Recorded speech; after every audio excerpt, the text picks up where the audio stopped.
BSSC CGL 3 सचिवालय सहायक की परीक्षा और पीटी रिजल्ट में किसी भी तरह की कोई पारदर्शिता नहीं बरती गई है और रिजल्ट को देखने से ही लगता है कि जैसे रिजल्ट में गड़बड़ी हुई हो। पारदर्शिता की मांग हम लोग लंबे समय से कर रहे हैं। न तो ओएमआर शीट की कार्बन कॉपी दी गई, न क्वेश्चन बुकलेट दिया गया, न आंसर बताया गया, न किसी का मार्क्स बताया गया। तीनों पालियों का प्रश्न पत्र जो है सोशल साइट्स पे वायरल था। इसके बावजूद भी सिर्फ एक पाली की परीक्षा को रद्द किया गया, बाकी 2 पालियों को रद्द नहीं किया गया। और जिस पाली की परीक्षा रद्द हुई उसकी जब पुनर्परीक्षा 5 मार्च को हुई तो उस पाली का जो रिजल्ट आया है उसमें संख्या काफी कम है, सिर्फ 2600 है। जबकि जिन 2 पालियों का परीक्षा रद्द नहीं किया गया उन पालियों से 4100-4200 करके रिजल्ट है। तो क्या बीएसएससी ने जो परीक्षा रद्द करना पड़ा बीएसएससी को, तो उस वजह से 5 मार्च की परीक्षा में जो शामिल हुए थे अभ्यर्थी उनसे बदला लिया है कि उनको परीक्षा रद्द करना पड़ा और पुनर्परीक्षा करवानी पड़ी? तो बीएसएससी ने उनसे बदला लिया है क्या? बीएसएससी को इसका जवाब देना चाहिए कि क्यों और किन परिस्थिति में 5 मार्च की पुनर्परीक्षा में सिर्फ 2600 ही रिजल्ट क्यों दिया गया, किस आधार पे रिजल्ट दिया गया है? और परसेंटाइल जो उन्होंने परसेंटाइल पे जो रिजल्ट दिया वो किस आधार पे दिया गया है? हम लोग भी जानना चाहते हैं। 9 लाख अभ्यर्थी, उनके परिवार वाले ये समझना चाहते हैं कि बीएसएससी ने जो रिजल्ट दिया है परसेंटाइल पे, तो उनका परसेंटाइल का क्या तरीका है? बताए बीएसएससी क्या तरीका है। और 5 मार्च की परीक्षा में जो शामिल हुए तो उनका रिजल्ट कम क्यों है? क्या ये जो दोबारा परीक्षा आयोजित हुई, परीक्षा रद्द करनी पड़ी थी, तो इसका बदला की क्या उन्होंने 23 दिसंबर की प्रथम पाली के अभ्यर्थियों से लिया है और इसलिए कम रिजल्ट दिया है? क्या कारण है? ये बीएसएससी को बताना चाहिए। और ओएमआर शीट की कार्बन कॉपी, क्वेश्चन बुकलेट क्यों नहीं परीक्षा समाप्ति के बाद दिया गया, जबकि हम लोग मांग कर रहे थे? जब परीक्षा समाप्ति के बाद आपने नहीं दिया तो बीएसएससी के अध्यक्ष महोदय अब आप कम से कम ऑनलाइन जारी कर दीजिए। हम ये मांग कर रहे हैं आपसे कि अगर आप ईमानदार हैं, अगर बीएसएससी सीजीएल 3 के रिजल्ट में किसी तरह की गड़बड़ी नहीं हुई है, कोई धांधली सेटिंग नहीं है, कोई भाई भतीजावाद नहीं हुई है, कोई पैसा पैरवी नहीं चली है, तो आप online OMR sheet, question, answer और सभी परीक्षार्थियों का मार्क्स जारी कर दीजिए। और जब तक आप ऐसा नहीं कीजिएगा तो इसका मतलब हम लोग यही समझेंगे कि इस रिजल्ट में काफी गड़बड़ी है, बहुत बड़े पैमाने पर धांधली सेटिंग हुई है। अगर धांधली सेटिंग नहीं हुई है तो आप पारदर्शिता लाइए और ऑनलाइन मार्क्स जारी कीजिए सभी परीक्षार्थी का। आखिर परीक्षार्थियों को यह जानने का हक है कि उनको कितना मार्क्स आया। परीक्षार्थियों को यह जानने का हक है कि किस क्वेश्चन का आंसर बीएसएससी ने क्या सही माना है। परीक्षार्थियों को यह जानने का हक है कि ओएमआर शीट में कहीं कोई गड़बड़ी तो नहीं की गई है, क्योंकि सचिवालय सहायक, दरोगा बहाली, सिपाही बहाली में ओएमआर शीट में छेड़छाड़ की जाती है। बाद में ओएमआर शीट में 4-5 गोला रंग के, 10 गोला रंग के, डबल गोला रंग के क्वेश्चन का आंसर गलत कर दिया जाता है और निगेटिव चला जाता है, जिससे जो मेरिट में भी आ सकते हैं वो बाहर हो जाते हैं। ऐसी बातें परीक्षार्थियों ने मुझे बताई है। तो क्या बीएसएससी सीजीएल 3 में ऐसा तो नहीं किया गया कि जो अभ्यर्थी पास भी हो रहे होंगे उनको फेल कर दिया गया, जानबूझकर गोला रंग दिया गया, एक्स्ट्रा गोला रंग दिया गया, 2-3 गोला रंग के उनको फेल कर दिया गया कुछ क्वेश्चन का? ऐसा तो नहीं किया गया। तो ओएमआर शीट आप जारी कीजिए। अगर आप ओएमआर शीट ऑनलाइन जारी नहीं करते तो इसका मतलब है कि ओएमआर शीट में छेड़छाड़ की गई है। क्यों नहीं ओएमआर शीट आप जारी कीजिएगा? क्यों नहीं को आंसर बताइएगा?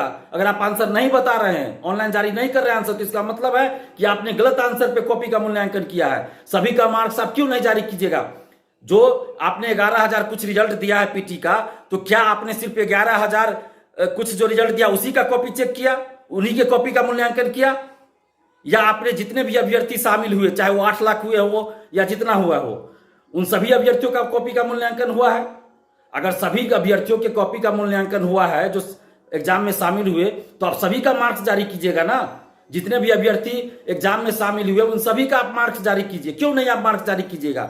जब बीपीएससी, बिहार लोक सेवा आयोग, संवैधानिक संस्था होने के बावजूद पारदर्शिता लाती है, ओएमआर शीट ऑनलाइन जारी करती है, क्वेश्चन देती है, आंसर जारी किया जाता है, मार्क्स सभी का बताया जाता है, कटअप जारी किया जाता है, तो फिर बीएसएससी, बिहार कर्मचारी चयन आयोग को ऐसा करने में क्या दिक्कत है? क्या इससे देश की सुरक्षा को खतरा है? क्या इससे बीएसएससी को कोई खतरा है? क्या इससे बिहार को कोई खतरा है? क्या खतरा है बताइए, हम लोग जानना चाहते हैं। इससे खतरा भ्रष्टाचार को है, इससे खतरा धांधली सेटिंग को है, इसलिए आप लोग जारी नहीं करना चाहते हैं। और बीएसएससी के अध्यक्ष महोदय, आप सुन लीजिए, अगर आप जब तक पारदर्शिता नहीं लाइएगा, ऑनलाइन मार्क्स सभी परीक्षार्थियों का, आंसर, ओएमआर शीट नहीं जारी कीजिएगा, क्वेश्चन जारी नहीं कीजिएगा, और 2600 ही रिजल्ट 5 मार्च की परीक्षा का क्यों है, पुनर्परीक्षा का 2600 ही क्यों, इसका जवाब नहीं दीजिएगा, परसेंटाइल किस आधार पे आपने दिया है नहीं बताइएगा, तब तक हम लोग विरोध करते रहेंगे, आपको विरोध झेलना पड़ेगा। और बीएसएससी अगर ईमानदार है, अगर बीएसएससी ने सीजीएल 3 की परीक्षा में, सीजीएल 3 के रिजल्ट में कोई गड़बड़ी नहीं किया है, तो ऑनलाइन सभी का मार्क्स, सभी परीक्षार्थी का ओएमआर शीट और क्वेश्चन आंसर सभी ऑनलाइन जारी करे। और जब तक ऐसा नहीं होगा हम लोग विरोध करते रहेंगे।